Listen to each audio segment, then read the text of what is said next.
अस्सलाम वालेकुम नाज़रीन, प्रोग्राम 365 स्पेशल के साथ मैं हूं आपका मेज़बान उमर इम्तियाज़। नाज़रीन, स्टेट ऑफ हॉर्मज़ फिर से अमरीका और ईरान के दरमियान जंग की वजह बन चुकी है। दोनों अतराफ से एक दूसरे के ठिकानों और फौजी तनसीबात पर हमले किए जा रहे हैं और आलमी मईशत की ये सबसे बड़ी शरक अब बारूद के ढेर पर खड़ी है।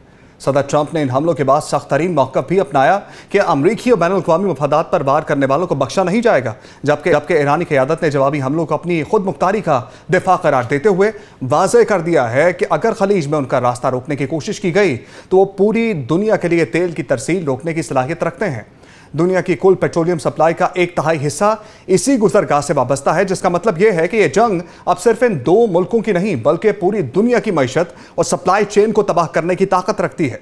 कतर दोनों के दरमियान मजीद तबाही को रोकने के लिए पसे पर्दा सफारती पुल का आखिरी कार्ड खेल रहा है। वहां पाकिस्तान के लिए ये स्ट्रेटेजिक चैलेंज तारीख का कठिन तरीन चैलेंज बन चुका है। ईरान के पड़ोस में होने और अमेरिका के साथ अपने ताल्लुकात की वजह से पाकिस्तान इस वक्त हाई अलर्ट पर है। यह बुरान जहां पूरी दुनिया को मुतासर कर रहा है, वहां पाकिस्तान के लिए इसका मतलब पेट्रोलियम की कीमतों का वो तूफान है जो हमारी मईशत को मफलूज कर सकता है। नाज़रीन, इस तमाम टॉपिक के ऊपर आबना हॉर्मज़ पर ईरान अमेरिका वॉर के अंदर और इसराइल का जो इसमें किरदार है उस पर बात करने के लिए हमारे साथ आज मौजूद हैं एयर मार्शल सईद मोहम्मद खान साहब, दिफाई तजज़ियाकार। सर खुशामदीद कहेंगे। हमदल मशरकी साहब माहिर बैनुल अक़वामी अमूर हैं, सर आपको खुशामदीद कहेंगे। अंजा साकिब साहिबा माहिर बैनुल अक़वामी अमूर हैं, इनको खुशामदीद कहेंगे। सबसे पहले सईद मोहम्मद खान साहब आपसे गुफ्तगू का आगाज़ करना चाहेंगे। सर, हमने देखा जंग रुक चुकी थी, पहले सीज़ फायर हुआ, पाकिस्तान ने जो है वो सालसी का किरदार अदा किया। दूसरा सीज़ फायर हुआ, 60 दिन के अंदर जो है वो उन्होंने कहा कि कोई दोबारा एक दूसरे पर हमला नहीं किया जाएगा, जो कि स्विट्ज़रलैंड में दूसरा मरहला हुआ। अब दोबारा से मामलात उसी तरह से शुरू हो गए हैं। हमने देखा कि दुनिया की मईशत इस वार की मुतहम्मिल नहीं हो सकती। जिस तरह से तेल की कीमतें हाइक हुई, सोने की कीमतों में बुलंदी आई, क्रिप्टो मार्केट बिल्कुल क्रैश कर गई। अब दोबारा ये जो दूसरा फेज़ है, जब तगड़े तरीके से हमले किए गए हैं अमेरिका की जानिब से और ईरान ने भी उसका जवाब दिया है, ऊंट किस करवट बैठने जा रहा है सर? अब क्या हम मजीद बहरान की तरफ जा रहे हैं? बिस्मिल्लाहिर्रहमानिर्रहीम। उमर, पहले तो आपका शुक्रिया कि आपने आज अपने प्रोग्राम में इनवाइट किया। देखिए, जब से एमओयू हुआ है, ये फीलिंग मेरे ख्याल बहुत क्लियरली आ रही है कि दोनों पार्टीज में, अमेरिका या इजराइल हो या ईरान हो, दोनों कंट्रीज के अंदर जो है क्या कहते हैं, इस एक्सट्रीमिस्ट एलिमेंट्स हैं या हार्डलाइनर्स हैं जो कि क्या कहते हैं नहीं चाहते कि एक पीस इस इलाके के अंदर है। और ईरान की तरफ से मेरा ख्याल है कि जो उनका जो मिलिट्री ऑर्गन है, जो पासदारान और दूसरी फोर्सेस के ऊपर डिपेंडेंट है और जो अपने आप को आयतुल्ला अली खामनाई के बहुत करीब समझते थे, वो इस वक्त बहुत अपसेट हुए हैं। सिमिलरली अमेरिका जो है वो भी अंडर प्रेशर है, क्योंकि जिस तरह एमओयू को परसीव किया गया दुनिया के अंदर, इस तरह लगता है कि एज इफ ईरान की सारी बातें मान ली गई हैं और उस एमओयू से अमेरिका को कुछ नहीं मिल रहा। सो प्रेसिडेंट ट्रंप भी बहुत अंडर प्रेशर हैं अपनी पब्लिक के साथ, जहां जो प्रो ज़ायनिस्ट एलिमेंट्स हैं वो इस चीज को बहुत अमेरिका में उछाल रहे हैं और वो ये उनको मजबूर कर रहे हैं कि वो एक हार्ड लाइन लें। लेकिन जो 4-5 दिन पहले हुआ है, मेरे नजदीक जो ईरान ने एक जिसको कहते हैं ना स्ट्रेटेजिक गलती की, क्योंकि अगर आप 4 जुलाई को देखें उमर, तो पूरी दुनिया जो थी वो ईरान से बड़ी इम्प्रेस थी।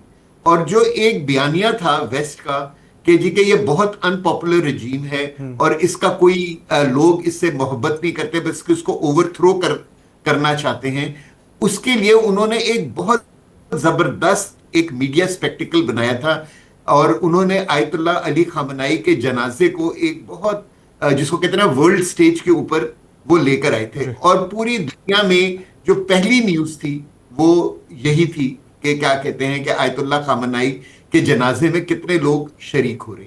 लेकिन ये अटैक करने के बाद जो है ना, एक तो ईरान ने जो पूरी दुनिया में जो गुडविल थी उसको बहुत लूज किया, क्योंकि मार्केट एकदम क्रैश कर गई।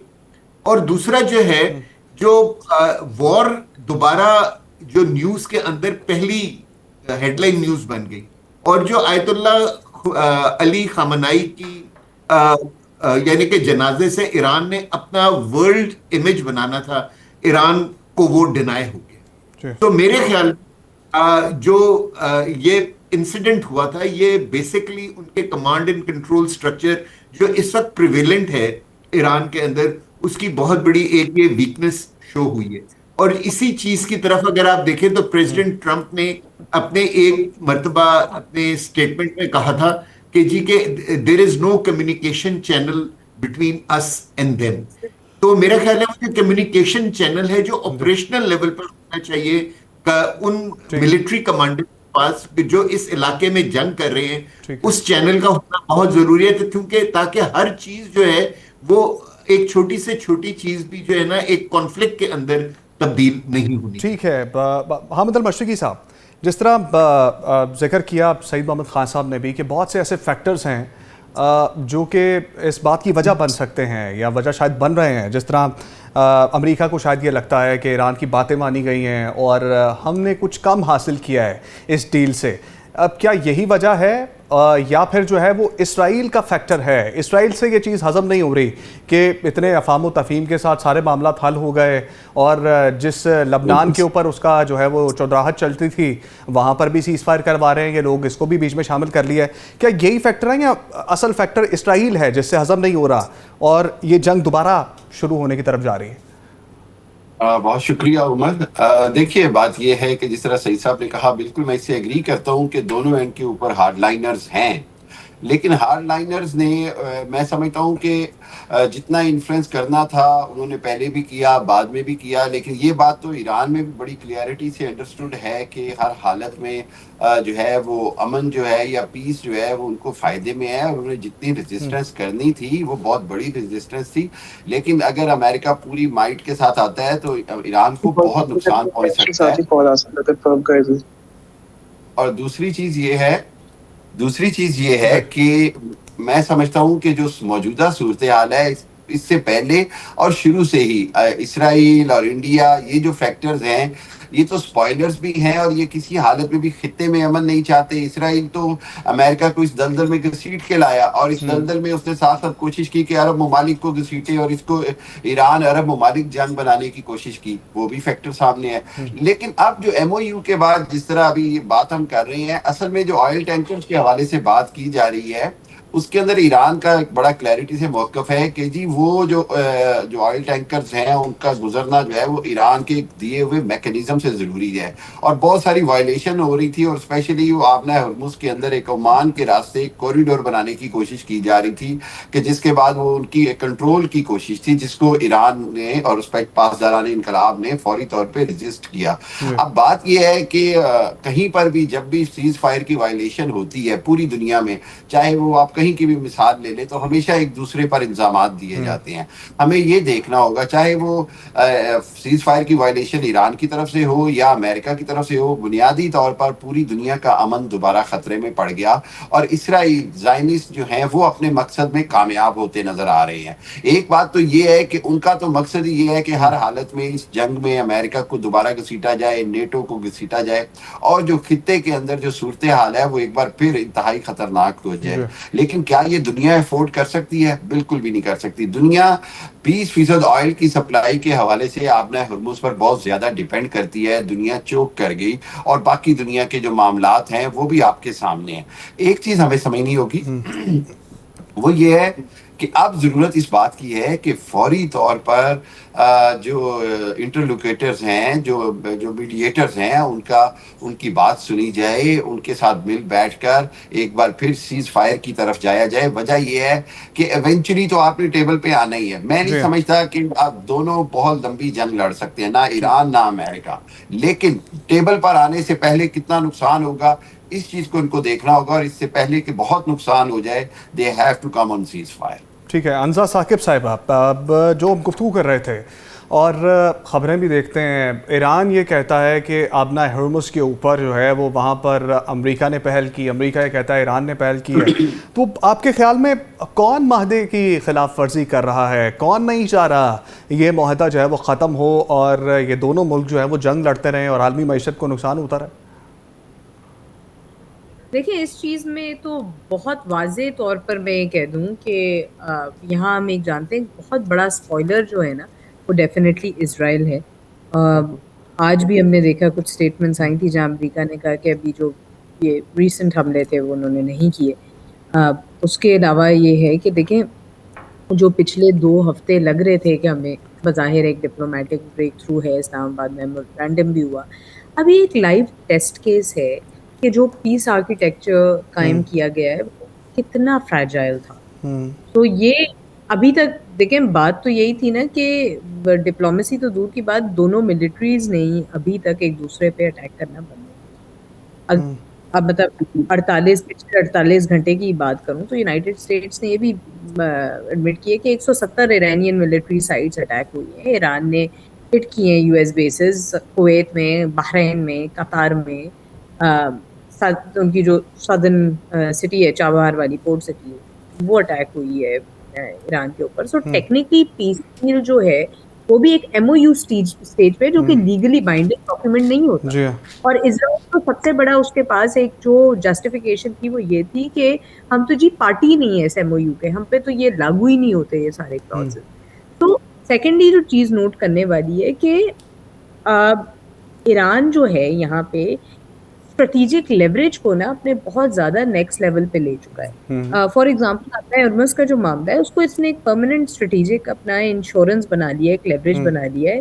खासकर देखें, अगर मेरी टाइम लॉ आपको एक्सप्लेन करूं तो अपना हॉर्मुज़ जो है, अनलाइक द सुएज कनाल या अनलाइक स्ट्रेट ऑफ मलक्का, ये जो है ना मैन मेड नहीं है, नेचुरल वाटरवे है जिसपे कोई भी एक मुल्क इस तरह की लेट्स से दखल अंदाजी फुली नहीं कर सकता। बिल्कुल। तो डेफिनेटली ईरान ने उस पर जब रिपीटेडली शिप्स को अटैक किया है, ट्रांजिशन जो कर रही थी, ये कमर्शियल वेसल्स के ऊपर जब खास कर ये बात आई, इंटरनेशनल कम्युनिटी को पहले भी जिस तरह से हुआ, नाराजगी भी हुई है।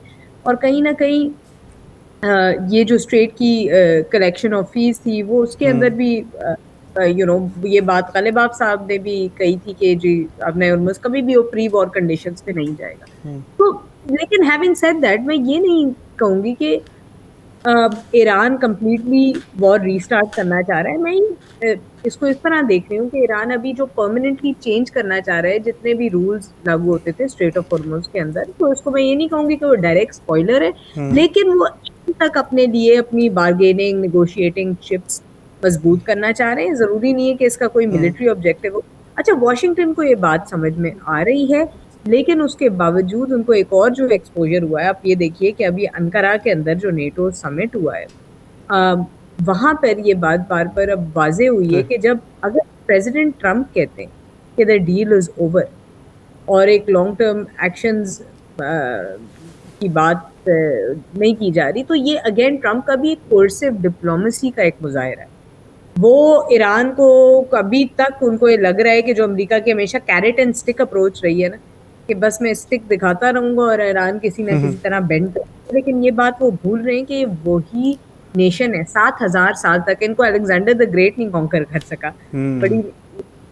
तो ये एक वो जो रेजिस्टेंस जो है ना इनके खून में, और अब इनके लिए आप ये पूरा देखिए, जो खामेनेई साहब का भी जो फ्यूनरल के जितने भी प्रोसेशन था उसके अंदर जितनी एक चीजें थी, ये इंफॉर्मेशन वॉरफेयर के जुमरे में आप अभी तक एयरपोर्ट पे उतरते ही मिनाब स्कूल गर्ल्स के बैग्स आपने सामने रखे, या आपने जो पुराने एक आयत या वर्सेस का इंतखाब किया जब सऊदी डेलीगेशन आती है, दूसरी डेलीगेशंस आती हैं, आप क्या क्या चीज़ें किस तरह से इमेजेस प्लेस कर रहे हैं। सो डेफिनेटली बात ये नहीं है कि ईरान डराएगा या नहीं डरेगा या किस हद तक कोर्स होता है। बात सिर्फ ये कि अमेरिका की मिस कैलकुलेशन क्या दोबारा से जाहिर होगी या नहीं। दूसरी चीज़ ये कि जहाँ तक डीएस्केलेशन की बात आती है, एक बहुत बड़ा हिस्सा IRGC का जो हार्ड लाइनर्स हैं ईरान के अंदर, वो बार बार इस चीज़ पे भी आमादा नहीं होंगे कि एकदम से इतनी आसानी से वो बग़ैर बदला लिए हुए ये चीज़ हो जाए।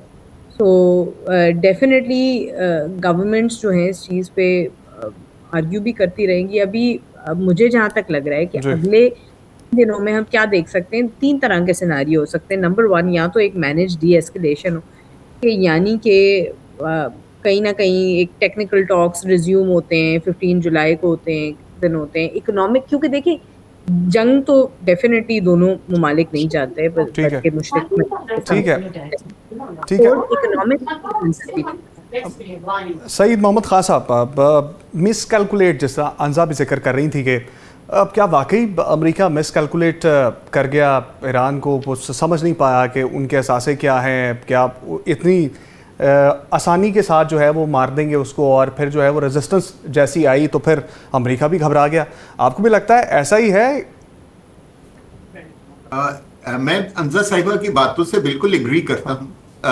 देखिए, जब 28 फरवरी को अमेरिका और इजराइल ने अटैक किया था, तो वो उन्होंने अटैक इस जोन में किया था कि जो दुनिया की 2 बेस्ट एयर पावर्स हैं, वो 3 से 4 दिनों के अंदर एक मुल्क जिसके पास एयर पावर बिल्कुल नहीं है उसके घुटने टिकवा देगी। लेकिन जिस रेजिलियंस के साथ ईरानियंस ने उनका मुकाबला किया, और एसिमेट्रिक वॉरफेयर पहली मर्तबा हमने दुनिया में देखी कि जहां एक एयर पावर का मुकाबला सरफेस टू सरफेस मिसाइल्स और ड्रोन से किया जा रहा था। और हमने ये देखा कि आफ्टर द फर्स्ट 4-5 डेज जो टेबल है ना, वो ईरान की फेवर में टिल्ट होना शुरू हो गई, जब इंटरसेप्टर्स की तादाद कम होना शुरू हो गई और ड्रोन्स और मिसाइल्स जो थे वो खत्म ही नहीं हो पा रहे थे। तो पहली मर्तबा सीज फायर हुआ था। तो मैं एग्री करता हूं अंजा साहिबा से कि क्या कहते हैं कि उस वक्त जो है ना, वो अब इजराइल की ख्वाहिश थी कि किसी तरह से खत्म की, क्योंकि पहली मर्तबा 1973 के बाद ऐसा हो रहा था कि तल अवीव और दूसरी जगहों के ऊपर जहां उनके न्यूक्लियर प्लांट्स हैं, बम गिर रहे थे, बिल्डिंग्स भी गिर रही थी, और उनके इजराइल की सरजमीन के ऊपर जो है ना उनके अपने बंदे मारे जा रहे। तो यस, एट दैट टाइम उन्होंने मिस कैलकुलेट किया। लेकिन मेरा ख्याल है कि इस वक्त अगर हम सिर्फ पिछले 7 दिनों की बात करें, तो मेरा ख्याल ईरान ने अपने ओपोनेंट को गलत यानी कि जज किया है।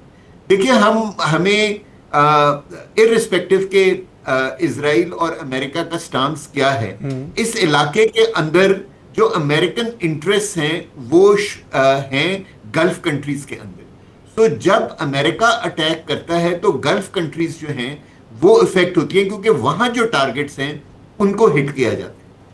इजराइल की हमेशा से ये ख्वाहिश थी उमर साहब कि ये जो है ईरान के खिलाफ जो जंग होना वो एक कंबाइंड कोलिशन की तरफ से हो, और उस कोलिशन को अमेरिका लीड कर रहा हो। लेकिन ठीक उसी तरह जिस तरह पहले ओबामा के दौर में भी, जॉर्ज बुश के दौर में भी बहुत बार अब गए भी नहीं नेतन्याहू मुलाकात करने, गल्फ कंट्रीज को इस वॉर के अंदर शामिल नहीं हुई। ठीक है सही साहब, हमें एक ब्रेक की जानिब बढ़ना है। आपने हॉर्मुज़ की सूरत हाल पर हम बात कर रहे थे। दोबारा इसी वजह से जंग का दोबारा आगाज़ हुआ है। अमेरिका ने ईरान पर हमले किए हैं, जबकि ईरान ने अमरीकी अड्डे जो मशरिक़ वस्ता में मौजूद थे उन पर जो है वो हमले शुरू कर दिए हैं। अंजा साकिब साहिबा, गुफ्तगू का आगाज़ आपसे करेंगे।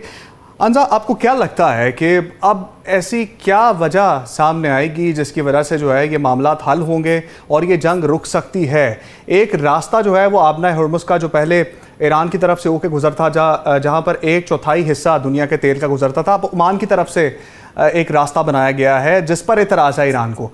क्या अब इस महाज के ऊपर जंग इसी वजह से होती रहेगी कि वो रास्ता ख़त्म किया जाए, या कोई मिडल रास्ता निकलेगा और मामला आगे बढ़ेंगे और ठीक हो सकते हैं आपके ख्याल में? देखिए, एक चीज़ जो हमें समझनी पड़ेगी, अभी हमारा जो ये करंट सिचुएशन है एमओयू की, इस्लामाबाद एमओयू की, उसका जो क्लोजेस्ट मैच हमें हिस्टोरिकली मिलता है वो मिलता है JCPOA के टाइम से। अच्छा, तब में और अब में फ़र्क ये था कि उस वक़्त UK, फ्रांस, जर्मनी जैसी दीगर और यूरोपियन ममालिक जो थे ना, वो एक पार्टी टू दैट डील थे। यहाँ पे वो बिल्कुल एक रैंडम ऑब्जर्वर्स के तौर पे हैं, और countries like Pakistan, Saudi Arabia, Turkey, Egypt, वो उन्होंने ज़रा सी लाइमलाइट यहाँ पे रखी हुई है। और ये भी कि मशरिक़ वस्ता हो या साउथ एशियन रीजन हो दीगर, उनको ना इंटरनेशनल इंस्टीट्यूशंस की ज़रूरत है अपने क्राइसिस सॉल्व करने के लिए, और ये तो हमने डिप्लोमेटिक प्लेबुक रीइन्वेंट कर दी है। पाकिस्तान ने इसका बेड़ा उठाया था। लेकिन अब जो क्या चीज़ ऐसी बन सकती है जो एक मोटिवेशनल फैक्टर हो कि पीस की तरफ चीज़ें, या एटलीस्ट वॉर लाइक सिचुएशन ना हो, तो जो मैंने अभी पहले भी जिक्र किया था आपसे ब्रेक से पहले, कि मुझे लगता है कि सबसे पहली बात जो हो सकती है वो तो ये कि एक मैनेज डी एस्केलेशन हो, क्योंकि इकोनॉमिक कॉन्सिक्वेंसेज जो है ना, मैं अगर आप से बात करूं, वो दोनों ही अभी क्या कोई भी कंट्री अफोर्ड नहीं कर सकती। आपने हॉर्मज़ के जो क्लोजिंग का मामला था, ईरान ने उसको जिस तरह यूटिलाइज किया, देखिए ये जो एनर्जी शॉक है ना, यूरोप का सेकंड बिगेस्ट क्राइसिस है 4 सालों में। मैं चाइना के ऊपर तो अभी आती नहीं हूँ कि और उससे सीपैक 2.0 किस तरह से अफेक्ट होगा, रशियन लाइंस को, मेन लाइंस को क्या इम्पैक्ट आएगा। अभी हम यूरोप की बात करते हैं, ग्लोबल वेस्ट की बात करते हैं। सो IEA ने ये कैरेक्टराइज कर दिया कि 2026 की जो ईरान की वॉर है, लार्जेस्ट सप्लाई डिसरप्शन है in the history of global oil market, ये रिपोर्ट्स कहती हैं। अब डेफिनेटली इसके अंदर जो 11% प्री वॉर ग्लोबल सप्लाई थी वो भी अफेक्ट हुई है। अभी 30% गैस स्टोरेज, हम वैसे ही बात करते हैं कि जो बेंचमार्क्स हैं, जो डच बेंचमार्क्स हैं यूरोप के लिए जो सेट हुए हुए हैं, वो ऑलरेडी अभी, क्योंकि हार्श विंटर एक एक्सपेक्टेड है क्लाइमेट क्राइसिस की वजह से, सो इवन अगर कल एज इन राइट टुमारो भी पीस कायम हो जाती है, तब भी चीजें फॉरसीएबल फ्यूचर में बहुत ब्लीक है। देखिए 2022 में जो यूक्रेन वाला शॉक लगा था और सैंक्शंस जो रीराउटिंग हुई थी, उसके बावजूद भी एक चोक पॉइंट क्लोजर का हमने देखा था कि क्या नतीजा आया था। अब एक स्ट्रेट को आप रीराउट नहीं कर सकते, कोई अल्टरनेट यहाँ से एक बड़ा परसेंटेज जाता है पूरी दुनिया के ऑयल का। देखें जो यूरोपियन डिविजन्स हैं, सेम डायलेमाज उनके भी हैं एनर्जी, और हम ये सर्कल्स में नहीं जा सकते। किसी ना किसी ने यहाँ पे एक स्ट्रॉन्गर स्टांस लेना पड़ेगा या गिव इन करना पड़ेगा। अब अमेरिका के लिए भी एक प्रेसिडेंट ट्रम्प के अपने जो सियासी गोल्स हैं, उसके तहत भी आप ये देखिए कि अनकरीब ही प्रेसिडेंशियल इलेक्शंस का मिड टर्म है।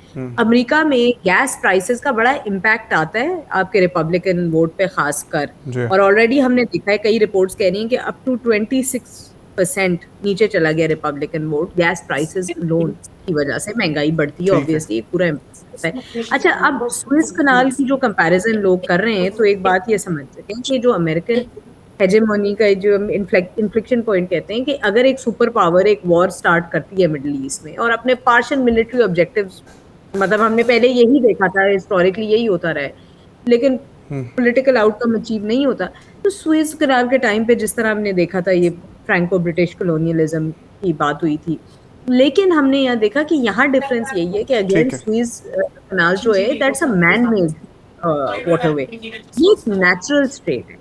तो अगेन यही क्या अमेरिका भी मिलिटरीली, उसकी मिलिट्री पावर अलोन, ये एक फ्रैगमेंटेड मल्टीपोलर वर्ल्ड में ये आंसर नहीं हो सकता। और आई थिंक कि यहाँ सबसे बड़ा जो एक और आई थिंक मोटिवेशन फैक्टर होगा ना, वो पाकिस्तान का है कि पाकिस्तान ने एक बहुत बड़ा डिप्लोमेटिक बेड़ा उठाया था इस पूरे के पूरे पीस प्रोसेस के अंदर। लेकिन आप एक रीजनल पावर तो बन गए, लेकिन पाकिस्तान का अपना स्ट्रेटेजिक पैराडॉक्स अब भी वही है कि वो एक ग्लोबल मीडिएटर के साथ साथ आप अपना जब घर जल रहा हो, हम अपने ईस्टर्न वेस्टर्न बॉर्डर्स पे देखें, इंडिया भरपूर फायदा उठा रहा है इस चीज का कि हमें इंगेज रखे। 2025 से अब तक 78% इंक्रीमेंट हुई है क्रॉस बॉर्डर कैंपेन्स जो है उसके अंदर। सो डेफिनेटली पाकिस्तान के लिए डिप्लोमेटिकली विजिबल है, लेकिन अगले पिछले 48 घंटे में 170 दफा स्ट्राइक्स हुए, 42 जनाजे शहीदों के। तो at the end of the day हमें अपना ऑफिशियल वॉर डॉक्ट्रिन भी रीशेप करना पड़ेगा। आई थिंक कि एक सऊदी अरेबिया, पाकिस्तान, कतार, टर्की, इजिप्ट, ये वाला एक फैक्टर स्ट्रांगली बन सकता है, एक अगर ब्लॉक के तौर पे हम इसको देखें वर्सेस यूएई और इजराइल। आई थिंक वो वहाँ पे पोजीशन में कुछ मुझे वीक होती भी नजर आती है इकोनॉमिक हवाले से। हामिद अल मशरकी साहब, सर अगर एक फरीक जो है वो दूसरे फरीक पर हमला करता है और जंग की खिलाफ वर्जी करता है, तो आपके ख्याल में क्या दूसरा फरीक सिर्फ जंग की तरफ ही बढ़ेगा, वो हमला ही करेगा? क्या कोई डायलॉग नहीं हो सकता आपस में? किसी जिस तरह मीडिएटर्स हैं, कतर है और फिर पाकिस्तान है, उनके साथ मिलकर डायलॉग के जरिए मामला हल नहीं हो सकते? देखिए, मैं ये समझता हूँ कि डायलॉग से ही आखिर में मामला हल होने हैं, लेकिन बात ये है कि सूरत हाल को कितना ख़राब होने की इम्कान है, सूरत हाल के अंदर किस तरह की एफर्ट की ज़रूरत है इससे पहले कि मामलात जो हैं वो हाथ से निकल जाएं। बात ये है कि अगर हम टोटल सिनेरियो को देखें तो जहां अमेरिका हर हालत में ये चाह रहा है कि ईरान जो है वो अपना हर्मुज के ऊपर जो है वो अपना कंट्रोल उसको जो है वो कंप्रोमाइज करे। दूसरी बात ये है कि जैसे न्यूक्लियर के ऊपर बार बार बात की जाती है, लेकिन ईरान की तरफ से बात ये हो रही है कि क्या उसको वो फंड्स रिलीज किए गए उस MOU के बाद, जिसका उससे वादा किया गया $6 अरब इमीडिएटली रिलीज होना था और $6 अरब 2 हफ्तों में, वो भी रिलीज नहीं हुआ।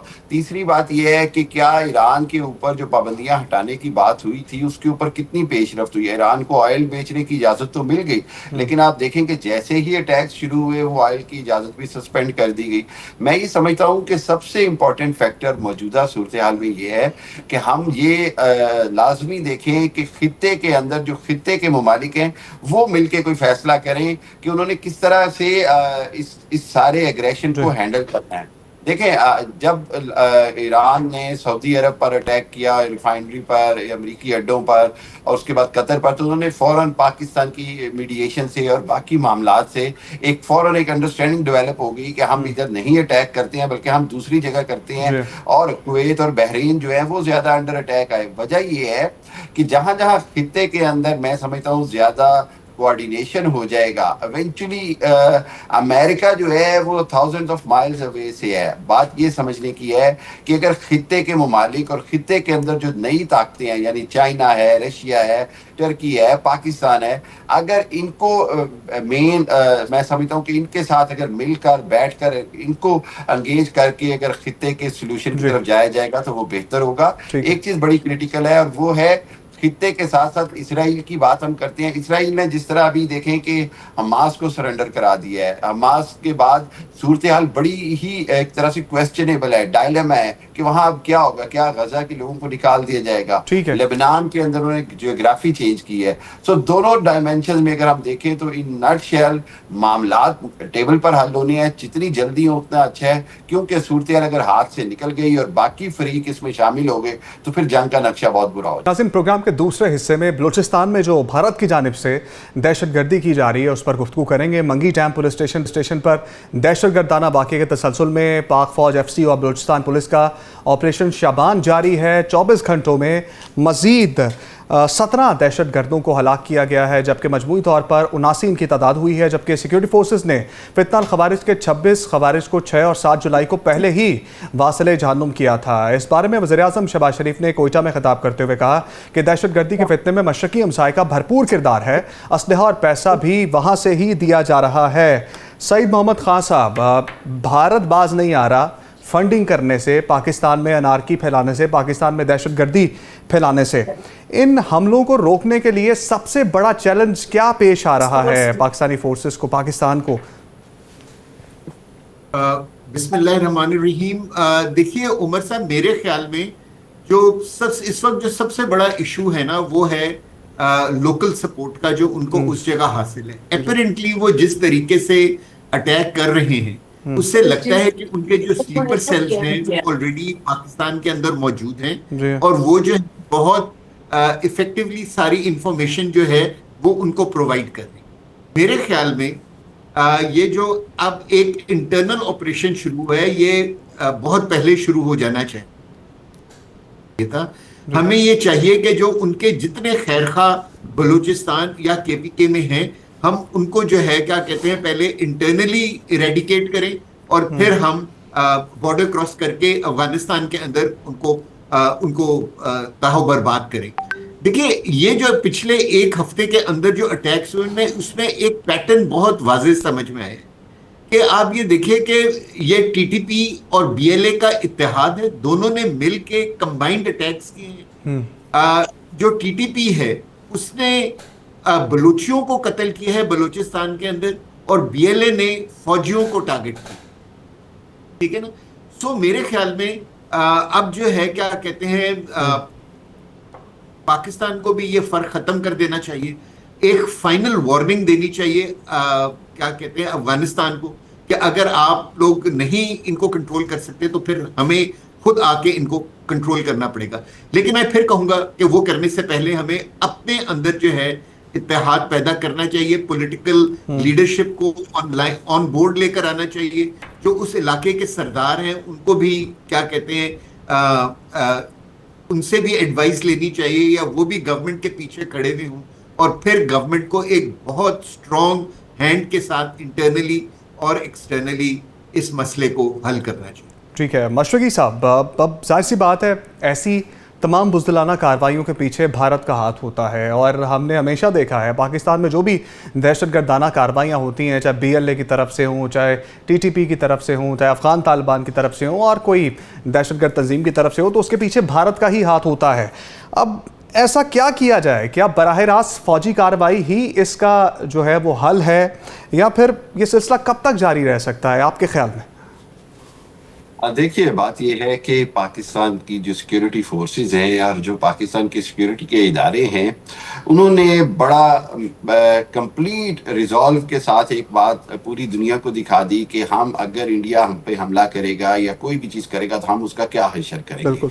अब उसके बाद इंडिया ने ये एक तय कर लिया कि अफगानिस्तान की पपेट गवर्नमेंट के जरिए, अपनी प्रॉक्सीज और स्लीपर सेल्स के जरिए पाकिस्तान के अंदरूनी खलिफशार पैदा करने की कोशिश की, उसमें भी उनको नाकामी हुई। उसके बाद इन्होंने जिस अंदाज में फितनतुल खारिज और फितनतुल हिंदुस्तान को फाइनेंशियली, लॉजिस्टिकली और हर अंदाज से सपोर्ट किया, उसके नतीजे में बहरहाल इन्होंने एक पेनिट्रेशन क्रिएट की है। अब इस पेनिट्रेशन के दो सॉल्यूशंस हैं। एक सॉल्यूशन है काइनेटिक अप्रोच, एक है non kinetic approach. Kinetic approach ये है कि कोई माफी की गुंजाइश नहीं है, चाहे पाकिस्तान को अफगानिस्तान के अंदर कार्रवाई करनी पड़े, चाहे पाकिस्तान को इवन इंडिया के अंदर भी कार्रवाई करनी पड़े, तो अब हमारे पास पूरा इख्तियार है। अमरीकी वज़ारत ख़ारजा ने, आपको याद है, 2 हफ्ता पहले बयान दिया कि पाकिस्तान के अगर अंदर टेररिज्म हो तो पाकिस्तान के पास पूरी जस्टिफिकेशन है कि वो उसके खिलाफ कार्रवाइयां करे। ये वो स्टांस है जो अब दुनिया पाकिस्तान का मान रही है। दूसरी जानिब बात यह है कि इंटरनली 2 चीजें करनी होंगी। एक, बिल्कुल ऐसे कोई इनकार नहीं है कि जो कंफर्म्ड रॉ या फॉरेन एलिमेंट का सपोर्टेड है उसके लिए कोई माफी नहीं है। दूसरे एंड के ऊपर मैं ये समझता हूँ कि अब बलूचिस्तान के अंदर जो सरदार, जो बड़े जो नोटेबल्स हैं, अब उनको थोड़ी जिम्मेदारी ज्यादा लेनी होगी, उनको आगे आना होगा, उनको खुद इसके खिलाफ पब्लिकली रेजिस्ट करना होगा, आवाज बनना होगा। हर चीज सिक्योरिटी फोर्सेस पे नहीं डाली जा सकती। मैं ये समझता हूँ कि पाकिस्तान की सिक्योरिटी फोर्सेस और गवर्नमेंट का रिजॉल्व बड़ा क्लियर है, लेकिन उसके साथ साथ हमें जो वहाँ के जो नोटेबल्स हैं उनको थोड़ा किरदार हाथ में लेना होगा। ठीक है सही साहब, अब जिस तरह से हमने देखा है भारत हर बार जो है वो शामिल होता है पाकिस्तान के अंदर कोई भी तकरीब कारी हो, और फिर जब वहाँ पर ख़ुद से कोई अमल करवाता है उस पर भी पाकिस्तान का नाम लगा देता है, और फिर उसको मुँह की खाना पड़ती है। अब आलमी बरादरी का रद्द-ए-अमल इंतहाई महदूद नज़र आता है। जिस तरह भारत कश्मीर में कर रहा है, फिर पाकिस्तान में दहशतगर्दी करवाता है, हमने बारहा इसके सबूत दिए हैं। खामोश क्यों है आलमी बरादरी पाकिस्तान के मैटर में? 2 वजूहात हैं मेरे नज़दीक उमर। एक तो ये कि दुनिया जो है ना वो अब इस वक्त अपनी क्राइसिस, जो इकोनॉमिक क्राइसिस है, उसके अंदर इन्वॉल्व है, जो कि ऑयल और गैस की वजह से इस वक्त पूरी दुनिया में आया। और दूसरा ये है कि शायद हमने भी इस मसले को उस तरीके से नहीं उठाया जिस तरह हमें उठाना चाहिए। मैं समझता हूँ कि क्या कहते हैं कि हमें, अगर हमारे पास ये एविडेंस मौजूद है कि क्या ये जो फंडिंग है वो इंडिया की तरफ से TTP और BLA को हो रही है, और ये सारे, और या जो वेपन्स हैं, क्योंकि बहुत ही अल्ट्रा मॉडर्न वेपन्स के साथ वो लोग अटैक करते हैं, और ये वेपन्स जो हैं ये भी इंडिया ने सप्लाई किए हैं उनको, तो हमें ये एविडेंस लेके यूनाइटेड नेशन सिक्योरिटी काउंसिल में जाना चाहिए और बहुत ज्यादा शोर मचाना चाहिए। अपने हमारे पास सिक्योरिटी काउंसिल में जो परमानेंट मेंबर्स हैं उनमें चाइना और रशिया हमारे दोस्त हैं, और इवन अमेरिका भी जो है वो भी इस इलाके में हमारे साथ ही आई टू आई देखते हैं। तो हमें जो है, शायद हम इंडिया के खिलाफ एक रेजोल्यूशन तो हासिल ना कर सकें, लेकिन अगर वहां एक डिबेट होगी तो पूरी दुनिया जो है ना वो एकदम जाग जाएगी कि इस वक्त दुनिया के इस हिस्से में क्या हो रहा है। और मेरे ख्याल में अब जो है ना, वो कहते हैं बेटर लेट देन नेवर। अब हमें तीनों फ्रंट्स जो हैं, जो सोशल मीडिया फ्रंट है या मीडिया फ्रंट है जो परसेप्शन मैनेजमेंट को कंट्रोल करते हैं, वो डिप्लोमेटिक फ्रंट और military front, internal and external, दोनों के, तीनों के ऊपर जो है ना साइमल्टेनियसली बहुत विगरसली काम करने की जरूरत है। हमने जी। ईरान अमेरिकन वॉर को रोक के दुनिया में बहुत नेकनामी हासिल की है। जी। शायद अब मौका है कि हम उस नेकनामी को इस्तेमाल करें अपने मसाइल की हल की तरफ। ठीक है हामिद अल मशरकी साहब, सर आपके ख्याल में जिस तरह से सईद साहब से भी हमने यही सवाल किया था, आलमी बरादरी का रद्द अमल इतना महदूद नज़र क्यों आता है हमारे मामले के अंदर, कि जब हमने बारहा इस चीज़ के सबूत भी दे दिए कि भारत पाकिस्तान में ये कर रहा है और बल्कि बैरूनी ताकतों से पाकिस्तान के अंदर अपनी प्रॉक्सीज के ज़रिए ये करवा रहा है। देखिए उमर, बिल्कुल पाकिस्तान ने डोजियर्स भी दिए अक़वाम मुत्तहिदा में। पाकिस्तान ने कुलभूषण यादव की शक्ल में पूरे सबूत के साथ इंटरनेशनल क्राइम कोर्ट में उसका मुकदमा भी पाकिस्तान ने पेश किया, सब कुछ किया। लेकिन एक चीज़ बड़ी क्लैरिटी के साथ आपको समझनी होगी कि दुनिया जो है वो बहुत सारी चीज़ों को मईशत की नज़र से देखती है।